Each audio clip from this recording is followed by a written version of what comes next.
My wife arrived from the company couple's dinner without a wedding ring, so I announced the divorce. I asked her why she had arrived without a wedding ring and why she didn't tell me it was a couple's meeting, since she had assured me it was just a company celebratory dinner.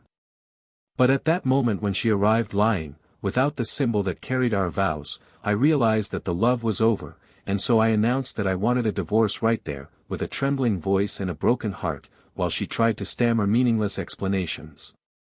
I wondered how long she had seen me as a nuisance, as a man who didn't even deserve the truth, and each word that came out of her mouth seemed like an even deeper blow. Each empty justification only made it clear that the bond that united us was already rotten, and that everything we had built together, the promises, the sleepless nights dreaming about the future, the conversations about children and travel plans, everything had turned to dust at the first opportunity for betrayal. My eyes swept the room as she spoke, seeing every corner as a silent witness to a lie that had been growing for much longer than I could have imagined, and when silence finally fell upon us, a heavy and suffocating silence, she looked at me with a pale face and moist eyes, as if there was still room for pity, but inside me the flame that sustained our love had already gone out, and all that was left was the cutting pain of having been deceived by the one I trusted most. I remember feeling the walls of the room closing in as my thoughts became jumbled, the question hammering away, what else could she have hidden? So, while I was still trying to understand the abyss that was opening up at my feet, she began to tell me the details of that night, but her words made no sense, her explanations were incoherent, a tangle of excuses as fragile as her promises of eternal love, and in the midst of this confusion, an unexpected sound echoed through the house, the trembling voice of the woman who taught me to love, who taught me the value of family, her mother, who had just arrived without knowing that she would come across the greatest disaster of our lives, and when her mother saw her daughter without a wedding ring and met me with burning eyes, she didn't need anything else to understand that her daughter had crossed a line from which there was no going back, and at that moment, the mother's shame was so thick that it seemed to fill the air in the room, as she approached her daughter with her face wrinkled with disappointment and her voice choked with sadness, saying, "How could you do this to him, to our family, to the dreams you built together? Do you have any idea what destroyed this night? You have an idea of the pain you caused," and her words cut more than any knife, because they came from someone who had known her since her first cry, from someone who carried the memory of every step her daughter took until she became an adult. My daughter, my wife, couldn't hold her gaze, her hands were shaking as she tried to hold back the tears that were already streaming down her face, but there was no way to erase what had been done, there was no way to undo the moment she decided to take off her ring and lie to me, and her mother continued, without raising her voice, but with a firmness that only mothers betrayed by their own daughter are capable of having. "You think you'll be able to regain trust after this? You think an apology will rebuild everything you've broken?" And each word fell like a stone on her chest, and somewhere inside me I felt the pain mix with a bitter satisfaction, because for the first time she seemed to understand the gravity of what she had done, and her mother, who had always supported me and welcomed me like a son, looked at me with teary eyes and said, "I'm sorry, my son, you didn't deserve this," and this apology, coming from someone who had never hurt me, was like the last push that made me fall into the abyss of the final decision, because there was no more nothing that could be said, no gesture that could make me go back, there was buried everything we dreamed of, everything we were, everything we could have been. Meanwhile, memories passed through my mind like a whirlwind, the day I knelt down to ask for her hand, the first time I said "I love you," her smile when she found out we would have our first home together, and it all seemed to have been a lie so well told that even I believed we were happy, but now, faced with the naked truth, all I could feel was the bitter taste of betrayal, and as I walked away from her, the mother was still trying to open her daughter's eyes to the scale of the tragedy she had caused, but the daughter, my wife, shook her head in denial, as if she could reverse the irreversible, as if words could stitch together the pieces of the heart she herself had shattered, and at that moment, I realized that there was no more room for us, that every beat of my heart was pushing me away, towards a future where she would no longer exist, where pain would turn into strength, where I would learn to walk alone, and maybe, just maybe, I would find someone capable of truly loving me. And while her mother, disappointed, said, "You have no idea what you lost, you have no idea of the incredible man you threw away," I felt that those words were like an echo of my own mind, because even if I didn't want to admit it, there was still love in me, but it was a sick love, contaminated by lies, and that needed to die so that I could be reborn, and when I finally closed the door behind me, leaving behind the home we built, the promises we made and the woman who destroyed everything, I heard her mother in the distance whispering regretfully, as if asking the heavens to give us another chance, but I knew that this chance would never exist again, because whoever betrays once betrays forever, and trust, once broken, is never the same again, and it was like that, with a heavy heart and my head held high, that I walked towards the unknown, determined to rebuild my life far from her, far from the pain, but with the certainty that one day I would discover the whole truth behind that dinner, and maybe, just maybe, I would understand how someone who said loving me was able to destroy everything for a moment of desire. But was her story really as simple as it seemed, or were there deeper secrets that would turn this betrayal into something even darker than I could ever imagine? Welcome to the channel. Here, we never support any form of cheating. All stories are fictional and their sole intention is to show how infidelity destroys lives, dreams and families. Get ready to dive into an intense and shocking narrative that will stir your emotions. Buckle up, and enjoy the story. Lucas had always been a methodical man, passionate about the little routines he had created with Helena, his wife of 9 years. He loved waking up early just to calmly prepare coffee and let the aroma of fresh coffee spread through the rooms while Helena was still sleeping, taking advantage of those minutes of silence to admire her serene face, slightly illuminated by the soft light that entered through the cracks in the blinds. It was in those moments that he felt his heart warm, remembering all the promises they had made when they decided to join their lives together. Helena was a woman who overflowed with friendliness and had the gift of charming any room. Her smile brightened up meetings with friends and work colleagues, and even on the grayest days she could bring a lightness that made Lucas grateful for having her by his side.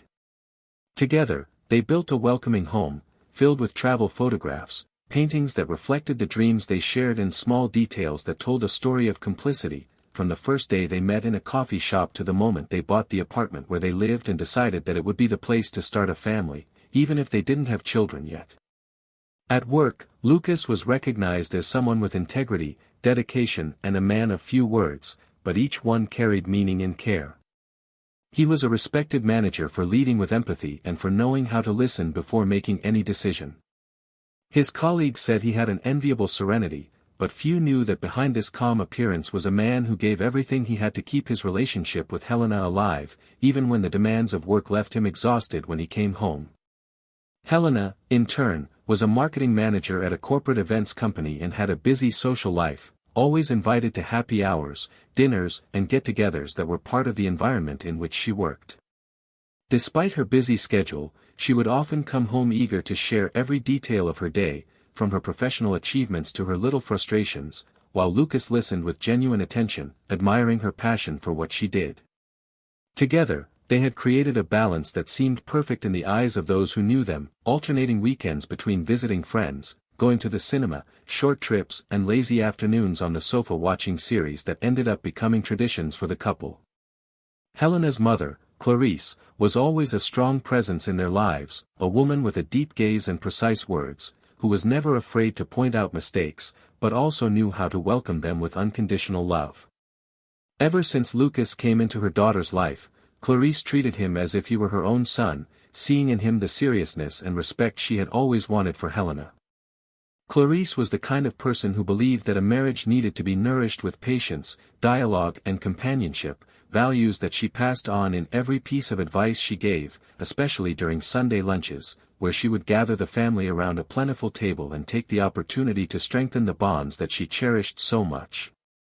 These get-togethers were the moments when Helena felt most connected to her roots, remembering her childhood, the stories she heard about her grandparents' enduring love, and the lessons that Clarice repeated in a firm but tender voice. For Lucas, these lunches were the certainty that he had found not only a wife, but an entire family that had welcomed him without reservations. The couple's social life was busy but organized, with commitments ranging from formal events to casual evenings with close friends. Lucas, despite being more reserved, made an effort to accompany Helena on these occasions, because he knew how important it was for her to have him by her side. She, on the other hand, valued the moments they spent together and made a point of planning surprises to keep him always enchanted, such as preparing special dinners on ordinary dates just to celebrate their routine, or bringing souvenirs of small objects she saw in stores that were meaningful to their story. These gestures made Lucas believe that their love was solid, because even with the difficulties that arose, such as disagreements about financial priorities or the postponed desire to have children, they always ended up finding comfort in each other's embrace, reminding them that the important thing was to be together. Over time, however, small cracks began to appear almost imperceptibly. Helena's work increasingly required her presence at evening events, meetings that went on until the early hours of the morning, and short but frequent trips that took her away from home and caused Lucas to spend nights alone, staring at the door in the hope of seeing her come in with that smile he loved so much. When she arrived, usually exhausted, he preferred not to bother her with questions, offering only silence and understanding, believing that the best thing to do was to show support. This behavior, however, began to create an invisible abyss between them, because while Lucas tried not to pressure her, Helena interpreted his quietness as coldness, feeling increasingly lonely amidst the exhausting routine. This silent disconnection caused conversations that used to last for hours to turn into superficial exchanges, focused only on practical, day-to-day matters, and no longer on the dreams and feelings that they used to share without fear. Lucas began to notice that, little by little, Helena's gaze became distant even when they were together, as if she were somewhere else or in another life. During dinners at home, she would easily get distracted by her cell phone, receiving messages that made her smile discreetly, but enough for him to notice a spark of enthusiasm that he no longer had. When they met up with friends, Helena seemed radiant, but when they went home, her energy seemed to drain instantly, and all that was left were uncomfortable silences. Clarice, always attentive, noticed the change in her daughter's gaze and the sadness contained in Lucas, but preferred to observe in silence, hoping that it was just a phase that would pass with time and patience. For Clarice, it was impossible to accept that such a promising marriage could fall apart like this, and each time she visited the couple's home, she took the opportunity to give veiled advice, phrases that sounded like simple reflections, but that carried the weight of someone who had seen a lot in life. Even in the face of these subtleties, there were times when Lucas and Helena seemed to rediscover their lost connection, on wedding anniversaries, when they exchanged meaningful gifts, on special dates, when they made an effort to show affection, and on rare nights when words flowed naturally, reminiscing about old trips and dreams. These flashes of complicity made Lucas believe that there was still hope, that their distance was merely a reflection of the fatigue they had accumulated with the demands of adult life. That is why he insisted on continuing the small gestures of care, such as good morning messages, flowers left as a surprise, and invitations to romantic dinners. Helena, in turn, accepted them with a gentle smile, but she often seemed distracted, as if her mind were somewhere else, in another world that he could not reach. This distance, as subtle as it was devastating, began to erode Lucas's self-confidence, who wondered at what point he had stopped being enough. The couple's routine, which had previously been characterized by ease and complicity, was now becoming increasingly mechanized.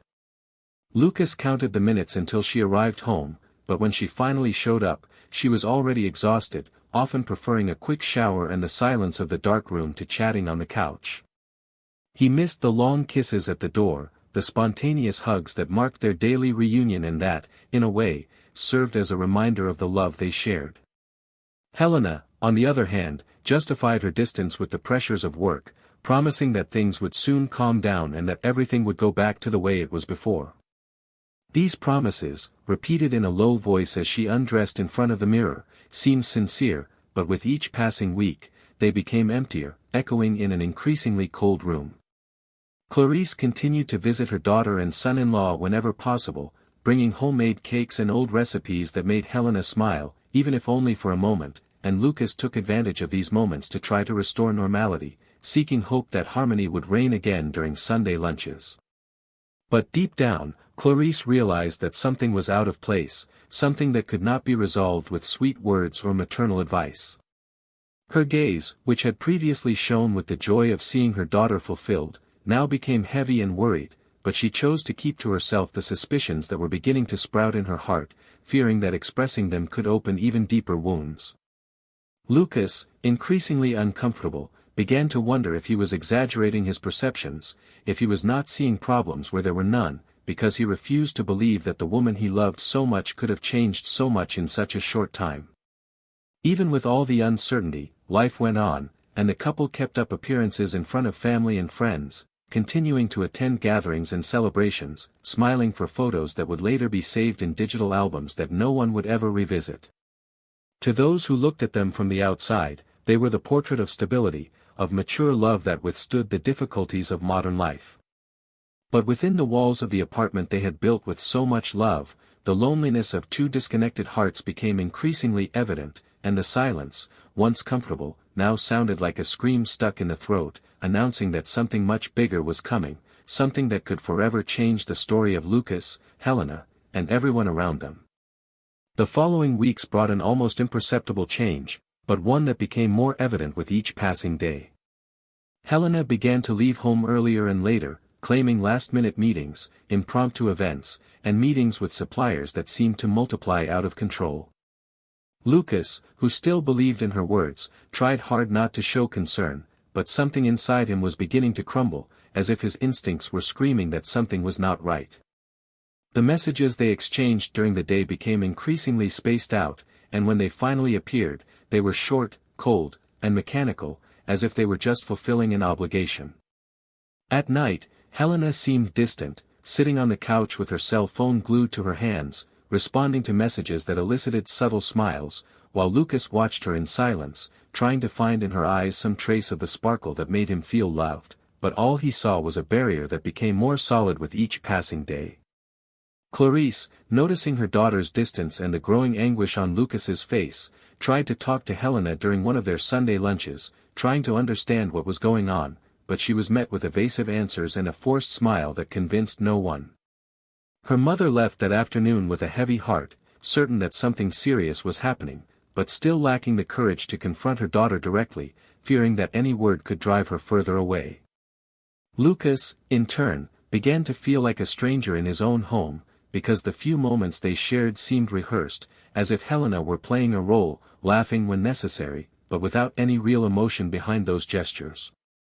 The silence between them became suffocating, transforming each room into a hostile territory, where words could not find a way and eyes avoided each other as if they both feared what they might discover in each other's eyes. The couple's friends began to notice Helena's frequent absence from the get-togethers that had once been sacred to them.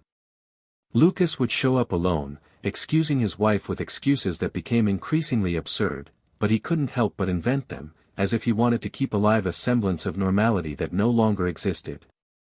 On the way back home, he would drive in silence, remembering the songs they used to sing together in the car, but which now echoed only as a soundtrack to the emptiness he felt.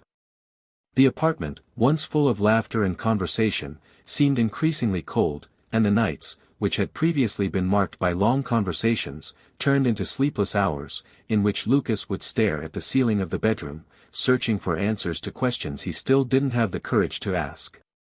Helena's clothes, previously mixed with his in the closet, now seemed to have a life of their own, impeccably organized, but as if they were just passing through, ready to be taken at any moment. The little surprises that Lucas insisted on doing, like preparing her favorite dinner or buying flowers to brighten up the atmosphere, began to be met with a coldness that hurt more than any harsh words. Helena would thank him with a quick kiss on the forehead, but then she would retreat, saying she was exhausted, and lock herself in the room, leaving Lucas alone at the table, staring at untouched dishes and feeling his heart ache because he no longer knew how to reach her. He remembered how she used to laugh at his silly jokes, how she would throw herself into his arms after a hard day, but all of that seemed to belong to another life, a reality that had disappeared without warning. The rides to work became increasingly silent, and even the drivers of the app he used to get around noticed his heavy expression, asking kindly if everything was okay, but he would just smile automatically, thank them for their concern, and go back to diving into his thoughts. The conversations with Clarice became a kind of relief for Lucas, because even without talking openly about his fears, he found comfort in her affection, who treated him like a son and tried, at all costs, to keep alive the hope that things would work out. But even Clarice could no longer hide the concern that grew in her eyes, especially when she found Helena increasingly distant, avoiding her invitations for coffee or a walk, as if she wanted to avoid any opportunity that could expose her. Helena's phone rang constantly, and the messages she answered seemed urgent, but when questioned, she changed the subject, saying that they were just work matters that could not wait. Lucas tried to convince himself of this, but every time he saw the different glow in her eyes when she looked at her phone, he felt his stomach twist, as if a painful truth was about to explode. One night, Lucas came home earlier than usual, determined to surprise her, but he found the apartment empty, the lights off and a silence that enveloped him like a blanket of foreboding. He tried to call Helena, but the calls went to voicemail and the messages went unanswered. He spent hours wandering around the living room, feeling the clock tick by like torture, until, around midnight, he heard the sound of keys turning in the lock and his heart raced, expecting to see her smile, but what he found was a haggard face, with smeared makeup and a different perfume hanging in the air, a scent he didn't recognize. Helena came in without saying a word, just took off her shoes with slow movements and went to her room, but before she could lock herself in, Lucas grabbed her arm, asking her in a trembling voice to explain where she had been. She sighed deeply, looked away and simply said that she was at a company dinner, but the insecurity in her voice was blatant, and that was enough to send a shiver down Lucas's spine. The next day, Lucas tried to act as if nothing had happened, but doubts were eating away at him every second. He watched Helena from afar as she got ready to go out, analyzing her movements, the details of her makeup, the care she took with her perfume, everything seemed to indicate that she was getting ready for someone other than him. His insecurity turned into despair when he found a crumpled napkin in her coat pocket, with a handwritten name and phone number, accompanied by a heart drawn in the corner. He felt the ground disappear beneath his feet, his heart hammering in his chest as he tried to control his breathing. There was no denying it anymore, something was happening right before his eyes, and he needed to know how far this silent betrayal went. The following hours were torture, as each minute without answers seemed to widen the gap that separated them. When Helena returned that night, Lucas decided to confront her. He waited for her, sitting on the couch, in a silence that made the air seem heavier than ever. When she came in, she was surprised to see him there, his eyes fixed on her as if they could pierce her defenses. He stood up slowly, approached her and asked where she had really been, but she hesitated, took longer than was acceptable to answer and, when she did, she stammered justifications that made no sense at all. It was then that Lucas showed her the napkin he had found, holding it up between them as if it were evidence of a heinous crime. Helena turned pale, her eyes filled with tears, but instead of words of regret, what came out of her mouth was a plea for him to understand, to listen to her, as if that could ease the pain that was already consuming him inside. Each explanation sounded like a distant echo, because inside him there was only the sound of his heart breaking, repeating on a loop the words she had just confirmed: yes, there was someone else, and yes, she had lied. Clarice, who was arriving for a visit at that moment, opened the door and found the couple in the midst of this turmoil. Her gaze swept over the scene and landed on her daughter's face, who was unable to sustain contact. The mother understood everything without needing to say a single word. She approached slowly, feeling her chest ache as if each step was cutting her insides, and when she stopped in front of Helena, her voice was shaky, but filled with a firmness that allowed no doubt. "What have you done, my daughter? How could you throw away everything you built? Do you have any idea of the man you destroyed with your lie? Do you have any idea of what this means for your life, for our family?" Clarissa's words echoed through the walls, embarrassing Helena in a way she never imagined possible, and in that moment, Lucas realized that the pain he felt was not just his, but that it was spreading like poison to everyone around him, contaminating even those who loved his wife the most. The confession was made, the words were spoken, and the betrayal, until then just a premonition, was now the cruelest of truths. But while Clarice stared at her daughter with tears in her eyes and Lucas walked away feeling his chest crushed by disappointment, something still hung in the air, something that neither of them could imagine, a secret that was still hidden in the shadows and that, when it came to light, would transform that betrayal into something even more devastating than anyone would be able to bear. Clarice felt her heart racing as if it could rip her chest apart from the inside out as she looked at her daughter with a mixture of pain, shame and disbelief, and with each passing second, the heavy silence in the room seemed to scream truths that no one had the courage to say. Helena remained with her eyes fixed on the floor, her hands shaking at her sides, while Lucas paced back and forth, his breathing irregular and his thoughts in turmoil, trying to understand at what moment the woman he loved so much had become unrecognizable. The atmosphere of tension was so dense that the sound of the clock ticking away each second echoed like hammer blows in the chests of everyone present, and when Clarice finally found the strength to speak, her voice was choked, but firm as never before. "I need to understand, my daughter, I need to know if it was just this mistake or if there is something more, because I no longer recognize who you have become. Where is my girl? Where is the woman who grew up hearing about respect, loyalty and family? Who is this person who destroyed everything she touched?" Helena slowly raised her eyes, her face marked by tears that were flowing without stopping, and with a hoarse voice, as if each word was tearing pieces of her soul, she confessed, "Mom, I lied to all of you, I lied to myself. I said it was just dinner, but it was a planned meeting, and it wasn't the first time. I started getting involved with someone else months ago, and every time I said I was working late, I was by his side, living another life, deceiving myself with empty promises, and when I thought I could control the situation, I realized I was already lost. But there's more, something I never had the courage to tell anyone, something that has been consuming me since it started, and now that everything has come to light, I can't hide it anymore." Clarice felt her legs weaken, leaning on the back of the nearest chair, while Lucas stopped walking, staring at Helena with wide eyes, unblinking, as if her next word could decide everyone's fate. Helena's breathing became more labored, the words tumbled in her mouth as the fear of speaking was almost as great as the fear of remaining silent, but the weight of the truth was greater than any fear, and with a desperate sob, she revealed, "I went to him not only out of desire, but because I wanted more than our life gave me. I wanted something that neither you, Mother, nor you, Lucas, knew that I wanted. I wanted to feel special, more than just a wife, more than just a successful professional, and in this selfish search, I ended up telling him secrets of ours, about our life, about our plans, about your work, Lucas, things that weren't just mine. I told him because I wanted to impress him, because I wanted him to see that I had power, that I had something to offer beyond my body, and now he knows everything. He knows details about your job, about your savings, about what we planned for the future, and I don't know what he's going to do with it. I don't know if it's going to hurt you, if it's going to expose you everything. I don't know who he is anymore. He disappeared after the last time we met, he doesn't answer my calls, and I feel like he can use all of this against you, against us, and I don't know how to undo it. I don't know how to protect you from what I myself caused." Helena's words fell like a bomb in the middle of the room, the air became unbreathable, and the silence that followed was more frightening than any scream. Lucas staggered back, leaning on the corner of the table, his face taken by a mixture of disbelief and repulsion, his eyes watering, but unable to shed a single tear, as if the shock had dried everything inside him.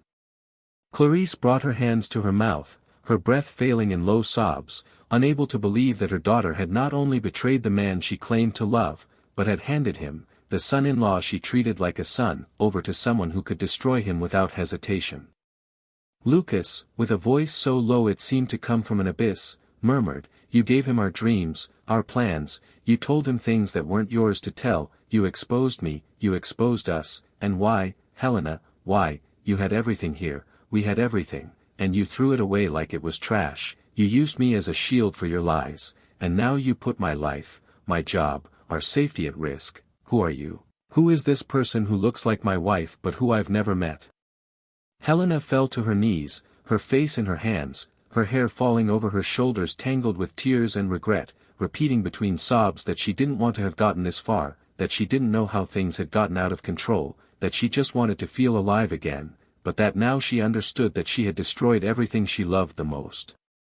Clarice, still unable to believe what she was hearing, approached slowly, kneeling beside her daughter and holding her by the shoulders with surprising strength, her face so close that her eyes became mirrors for Helena's despair. "My daughter, you have no idea what you have done, you have no idea of the doors you have opened, of the wounds that will never heal. You don't understand that there are mistakes that cannot be fixed, that there are things that cannot be undone. You betrayed not only the man who loved you, but also the trust of those who have always been by your side. You betrayed me, you betrayed yourself, and there are no excuses that can cleanse that stain." Lucas walked away slowly, as if each step was taken amidst shattered glass, his gaze fixed on Helena, but at the same time distant, as if he could no longer see her, as if he saw only a stranger who had invaded his home, his heart, his life.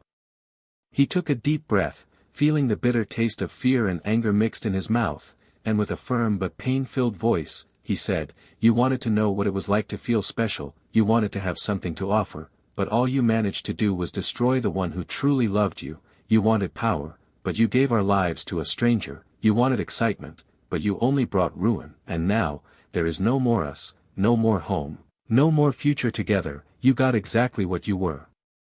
looking for. You are alone, and I hope that one day you understand that it was not the lack of love that led you to this, but your own choice, your own greed, your own vanity."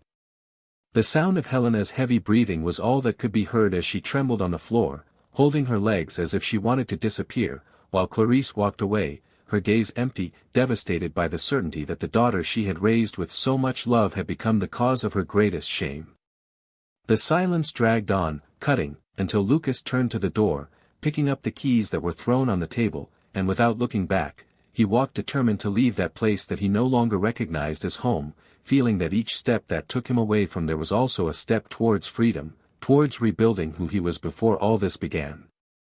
But even as he walked down the stairs, a dark thought pulsed in his mind: what that man could do with everything he knew, how he would protect himself and the people he still loved, and if he would ever have peace again after seeing his world crumble before his eyes.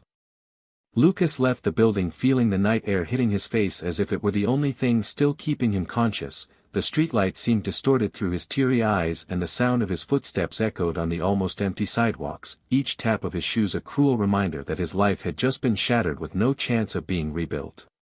He walked aimlessly, guided only by the need to get away from the scene he had left behind, until he realized he was in front of the park he used to frequent with Helena in the early years of their marriage, when they still believed that love was invincible, when they laughed together until their faces hurt and made plans under the stars, promises that now sounded like cruel jokes. He sat on a wooden bench worn by time, breathing deeply as if he wanted to absorb all the serenity that the place had once offered him, but the only thing he felt was the bitter taste of emptiness. The wind swayed the leaves of the trees with a soft whisper, as if mocking the deafening silence that took over his chest, while flashes of Helena's confession still echoed in his mind like thunder impossible to ignore.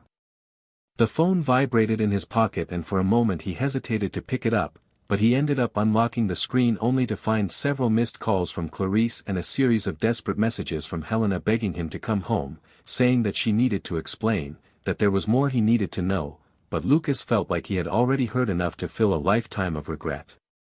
Even so, the memory of Helena's mother's look, full of shame and sadness, made him feel more alone than ever, as if even the people who had been by his side had also been pushed away by the explosion of that night. He quickly typed a message to Clarice saying that he was fine, that he needed time, but that he was grateful for everything, and put the phone away as if it were an anchor that kept him from completely losing himself in that storm of thoughts. The dawn was falling as Lucas remained in the park, and every sound seemed amplified by the darkness, the distant barking of a dog, the sound of the wind, the rustling of leaves dancing like specters under the moonlight. It was then that he heard footsteps approaching, light, almost hesitant, and when he looked up, he found Clarice, wrapped in a coat that made her look fragile, but with the determined look of someone who would not accept being ignored. She stopped in front of him, took a deep breath, and said in a low but firm voice, "As always, you may hate me for showing up here, but I will not leave you alone, not after everything you have done for our family. I needed to find you, I needed to tell you that I am on your side, that I still believe in you, that it is not fair that you carry the pain of what happened alone." Lucas looked down. Clarice's words pierced the defenses he was trying to put up and he felt that, if he answered, he would end up breaking down in a cry that he did not want to allow. Clarice sat down next to him, the silence between them established itself as a silent truce, and for a few minutes they only listened to the sound of the wind cutting through the dawn. Then, she began to talk about the memories she had of the two of them together, of the days when she saw Helena smile with a genuine glow beside him, of the Christmases when Lucas helped put up the tree while telling her stories that made her laugh, and of how she herself always believed that their love would last forever. With each word, Lucas felt his chest tighten more, as if the longing for what they had was as painful as the betrayal itself. When Clarice began to cry silently, he reached out and held her hand, feeling the strength of that woman who, even shattered by shame, still found the courage to support him. Through tears, she confessed, "I never imagined that I would see my daughter follow this path. I never thought that I would have to console you for something that I myself should have prevented, but you need to know that you are not alone, that even if you believe that everything is over, there are still people who love you and want the best for you." The night began to give way to the first rays of dawn and, with the timid light, Lucas felt exhaustion take over his body. Every muscle throbbed as if he had run miles, but his mind continued racing, going over every detail of the conversation with Helena, every sentence said, every averted glance, and now, the revelations about the information she had given to her lover. The fear of what could happen from then on was as palpable as the morning cold that was beginning to set in. Clarice, noticing his tiredness, suggested that they go to her house, that he could rest, but Lucas refused with a shake of his head, saying that he needed time, that he needed to think, but he promised that he would keep in touch, that he would not disappear, because he did not want to do to her the same thing that Helena had done to him, abandon her without explanation. As he walked through the streets that were beginning to wake up with the movement of the first cars and hurried workers, Lucas felt disconnected from that reality, as if he were walking in a parallel world where people still smiled, still planned for the future, while he was just surviving the minutes that dragged by. He decided to go to work, even though it was too early. He needed to be in a place that would remind him of who he was before everything fell apart, of who he could still be if he had the strength to start over. When he arrived at the building, he was greeted by the night security guard who greeted him kindly, unaware of the chaos he was carrying on his shoulders. As he entered his office, he smelled the familiar smell of books, of the coffee he always made before meetings, and for a moment, he could almost remember the man who believed in unconditional love, but the memory of Helena giving her secrets to another man soon brought him back to the present. Sitting in his chair, Lucas ran his hands over his face, trying to find some spark of hope within himself, but all he found was the certainty that he couldn't just wait around to be hit by more blows. He needed to act, to protect himself and everything he had worked so hard to build. He called a longtime friend, a trusted lawyer, and asked to schedule an urgent meeting for that morning. When they finally met, Lucas explained in detail everything Helena had confessed, every piece of information that could be used against him, against his reputation, against the stability he had fought so hard to achieve. The lawyer listened to everything in silence, writing down every word, and when Lucas finished, he looked at him seriously, telling him that he needed to prepare himself for all possibilities, that they might try to blackmail him, that it might be necessary to involve the police, but that together they would find the best way to minimize the damage. That plan, as painful as it was, brought him a sense of control that he hadn't felt in days. Meanwhile, Helena remained at home, walking from one room to another like a ghost, reliving the scene from the previous night, Lucas's expression, her mother's words, and the shame that consumed her with every second. She tried to call her lover, but the calls went straight to voicemail, which only increased her despair at realizing that she had been abandoned at the moment when she needed support the most. Regret grew inside her like a hungry monster, devouring every good memory she had of herself, every memory of the marriage that she had boasted so much about as perfect to her friends. When Clarice returned home, she found her daughter curled up on the living room floor, her eyes red and her face swollen from crying so much. He came closer, sat down next to her and, with a firm voice, but without anger, just filled with sadness, he said, "I warned you so many times that trust is the most precious asset in a relationship, and you threw it away as if it were disposable. Now you will have to deal with the consequences, and I will be here, but I will not protect you from the choices you made." Helena lifted her face, searching her mother's eyes for some sign that she could be forgiven, but found only reflected pain, as if each tear that fell was a reminder that her mistake had hurt much more than just the man she loved, but also the woman who raised her, who taught her everything that now seemed to have been in vain.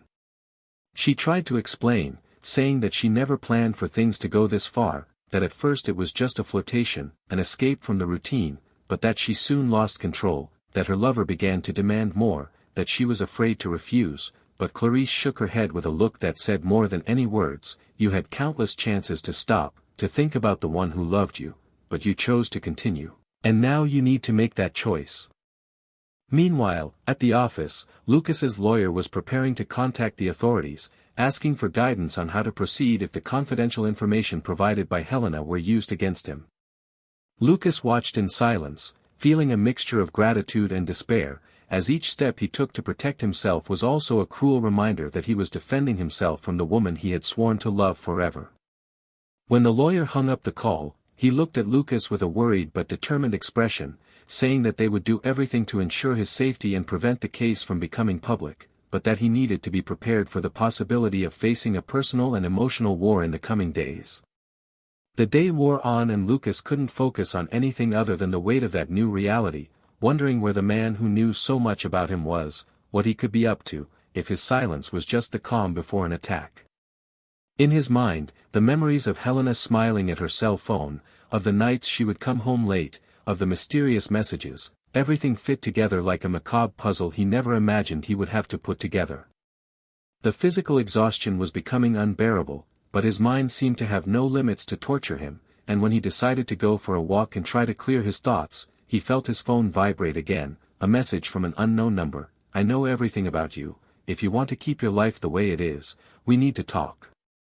Lucas's heart raced, the world seemed to spin and he leaned against the hallway wall to keep from falling, breathing hard as he read and reread the message, realizing that the threat he had feared so much had become real. He knew he couldn't face it alone, but he also couldn't allow things to get to the point of destroying not only his life, but also his reputation and everything he had built with so much effort.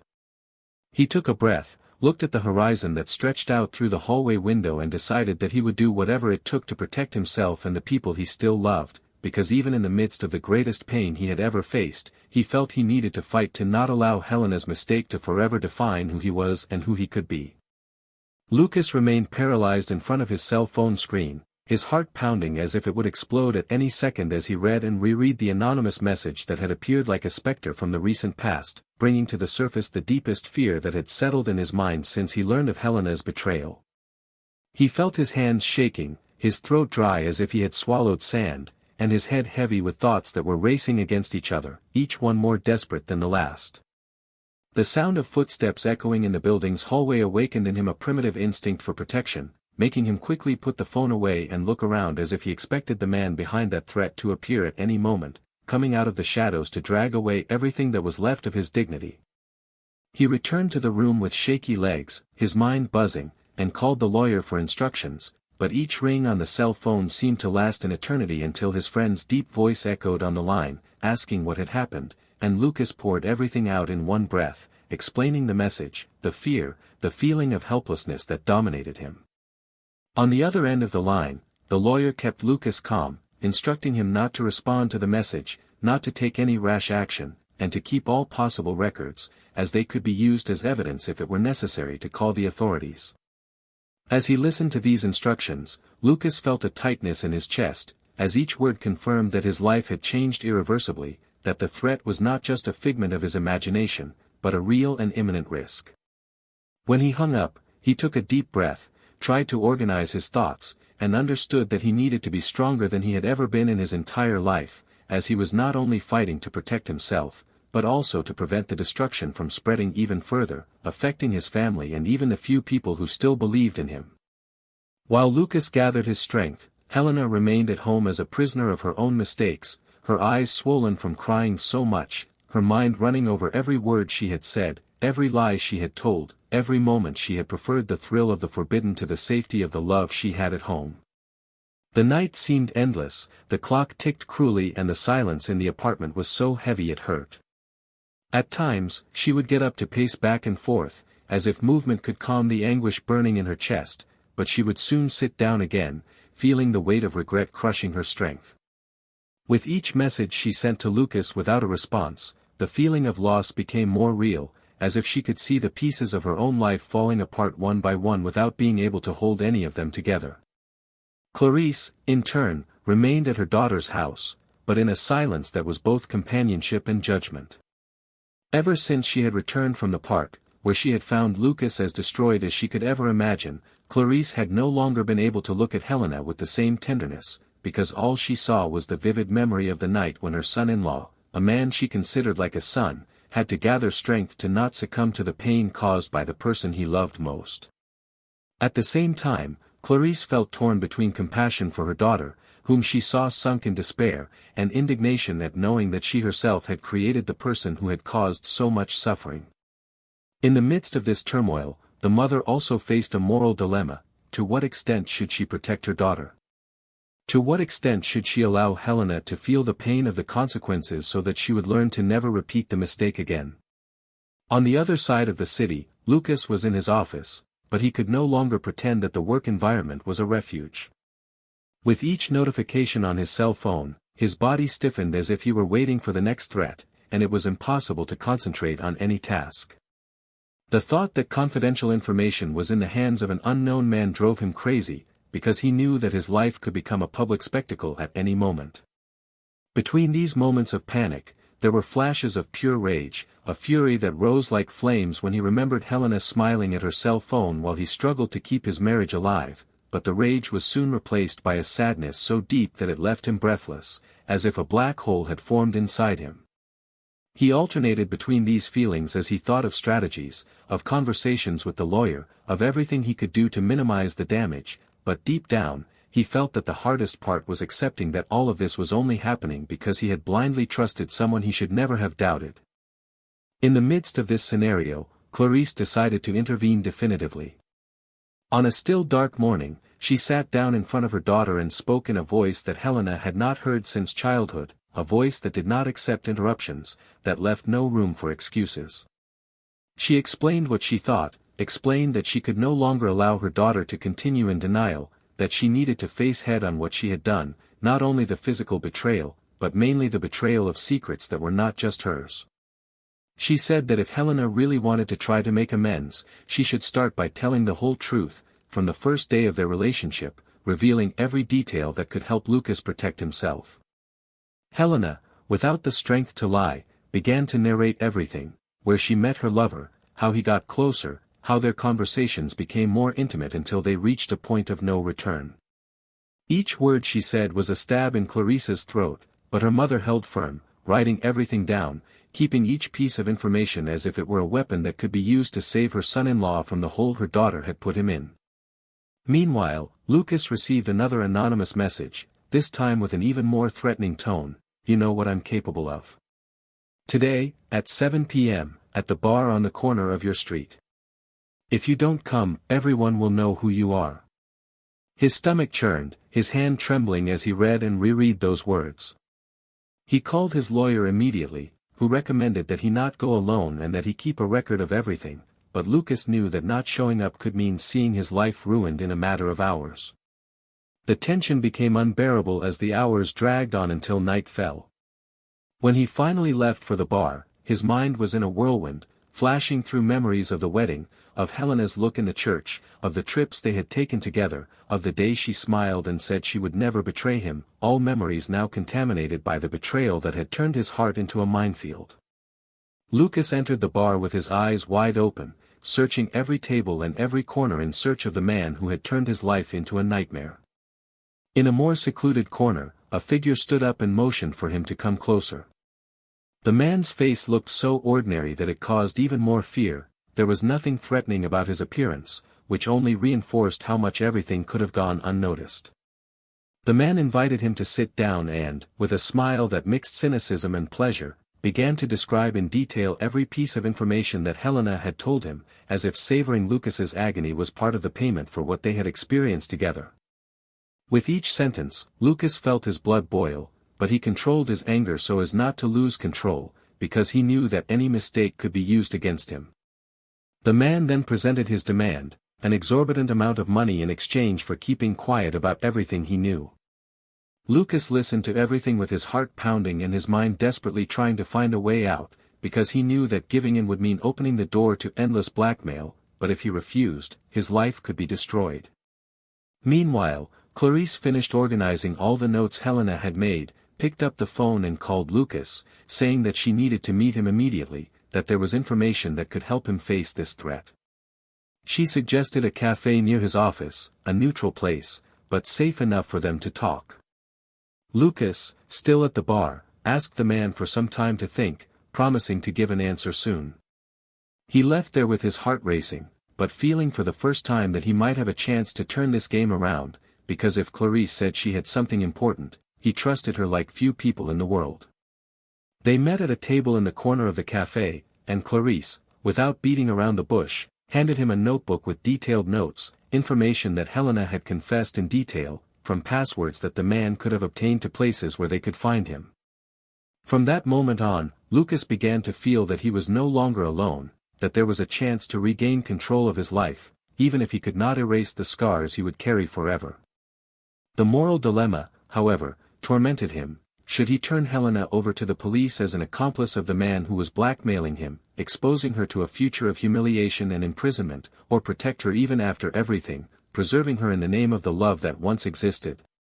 This doubt consumed him every second, while outside the world continued its course, oblivious to the earthquake that was transforming the lives of everyone who had been touched by this story of passion, ambition and destruction.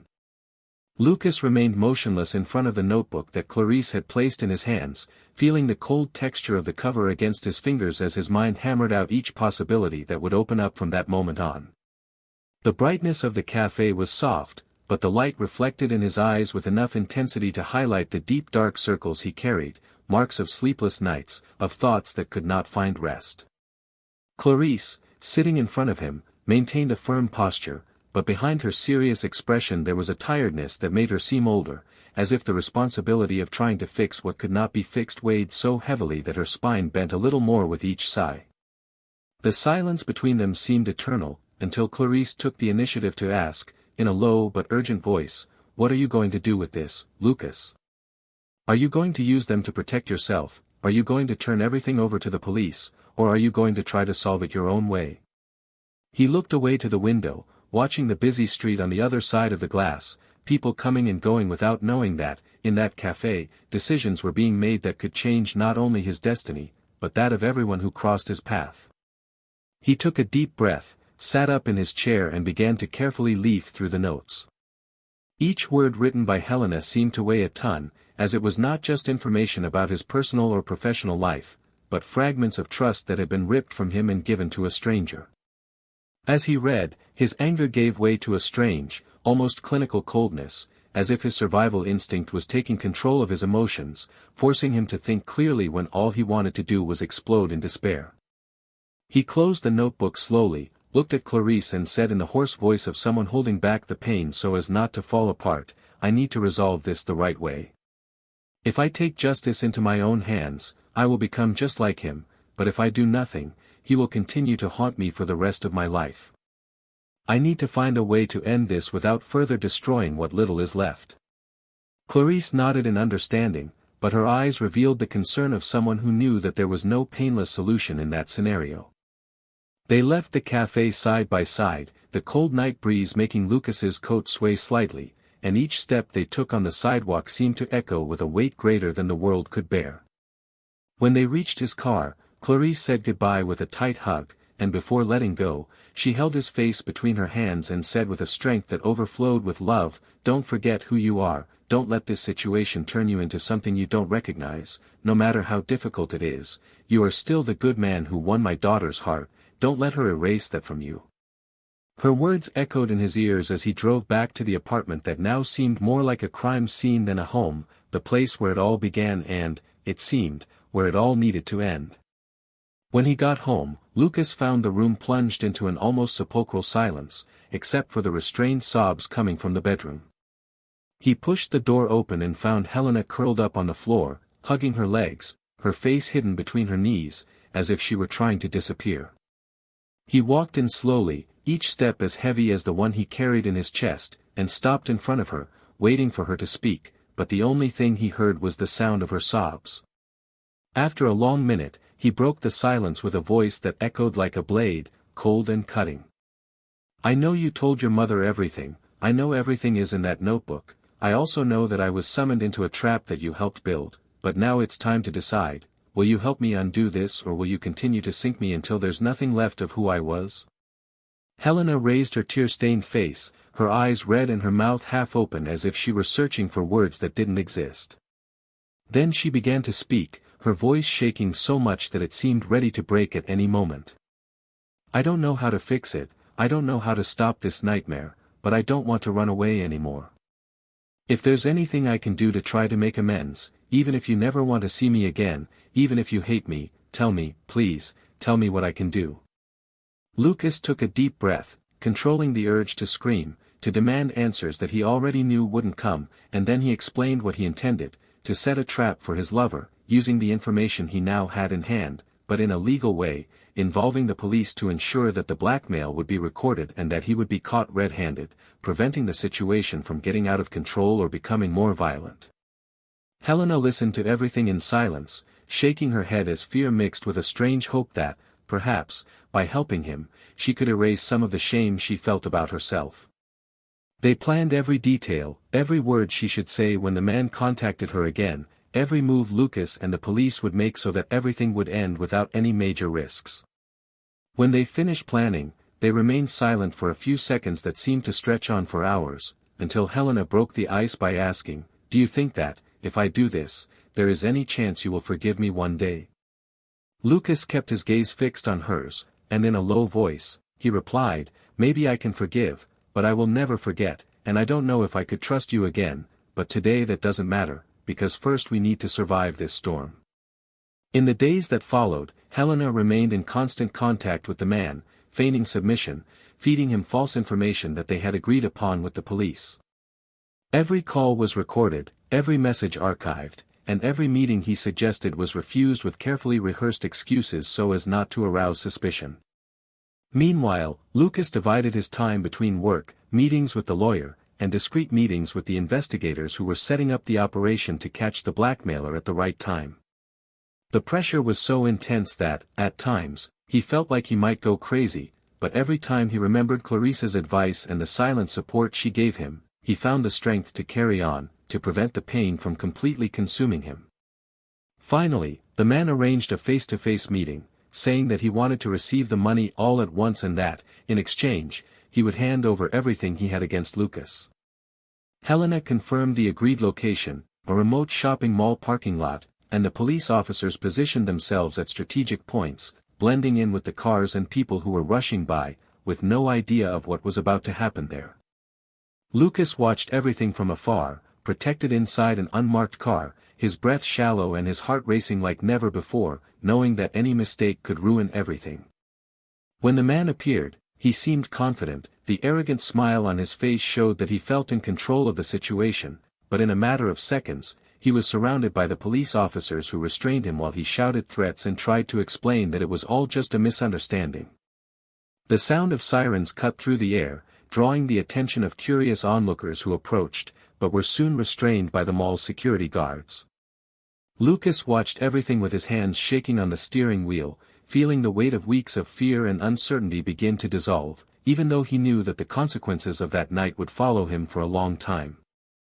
When the man was taken away by the police, one of the investigators approached the car to inform him that, on his cell phone, photos, videos and audios had been found that proved not only the blackmail, but also other extortion crimes that he had committed against different people, which meant that he would be imprisoned for a long time and that, with the evidence gathered, Lucas would be able to rebuild his life without the shadow of that constant threat.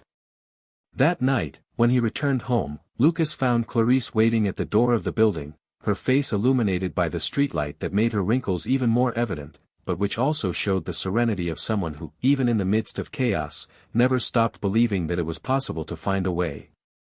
She hugged him tightly, saying only, "You were stronger than anyone could have expected, and that is all that matters." Helena appeared at the door soon after, her eyes full of tears, but this time she said nothing, she just looked at Lucas with a mixture of regret and relief, as if she knew that there were not enough words to erase everything that had happened, but that she still needed to face him. Lucas took a deep breath, looked away to the silent street and thought that, despite all the suffering, there was still something he could save, himself, his dignity, and perhaps, at some distant moment, his ability to believe in love again. They entered the house in silence. Clarice settled down on the couch as if she needed to feel that everything was really over, while Lucas and Helena sat facing each other, separated by a table that looked more like a wall. She tried to start talking, but he raised his hand asking her to wait, because before any apology could be made, he needed time to understand who he himself had become after all that. And so they remained, as dawn grew late outside, two strangers united by memories of a past that seemed to belong to another life, hoping that the next day would bring not answers, but only strength to carry on, because they knew that the real battle, that of rebuilding their own hearts, was just beginning. The days that followed the blackmailer's arrest were shrouded in a strange stillness, as if the world had momentarily lost its rhythm and each person had to learn to breathe again. The apartment, once filled with tension, was now silent, but this silence did not bring peace, only the weight of everything that had been destroyed. Lucas spent his mornings resolving the last legal issues, adjusting documents, taking care of processes that would ensure that the man who had threatened him would not haunt him again. Each time he left the building, he felt a subtle relief in knowing that the streets no longer hid the danger that for weeks had made him look over his shoulder. But along with freedom came the awareness that victory did not erase the scars. His heart continued to bleed, even though he seemed strong, and every corner of the apartment reminded him of moments that seemed to have belonged to another universe, as if he were watching a film in which he no longer recognized the characters themselves. Helena, even after helping to unmask the man who seduced her and turned her into an accomplice to his threats, remained in the apartment, but in a self-imposed isolation that made her seem like a ghost wandering the rooms. She spent hours staring into space, remembering not only the mistakes she had made, but mainly the moments when she could have stopped and chosen another path, moments when Lucas still smiled at her with trust and love, moments when her mother still saw her as an honorable woman. Each good memory now hurt more than any punishment, because it was living proof of what he had lost by his own choice. She tried to talk to Lucas every now and then, but the words got stuck in her throat when she met his gaze, a gaze that no longer shone at her, but that also showed no hatred, only an emptiness that made her understand that the cruelest thing of all was that, even without screaming, he would never be hers again. Clarice, in turn, alternated her days between her daughter's house and time with Lucas, helping him reorganize his practical life that had been dismantled by chaos. With each visit, her heart sank as she realized that her daughter was no longer the same, that she would carry regret as an indelible mark. She tried to comfort her, but she also did not hide her sadness and disappointment, because she knew that protecting her too much could prevent her from learning the most important lesson of her life.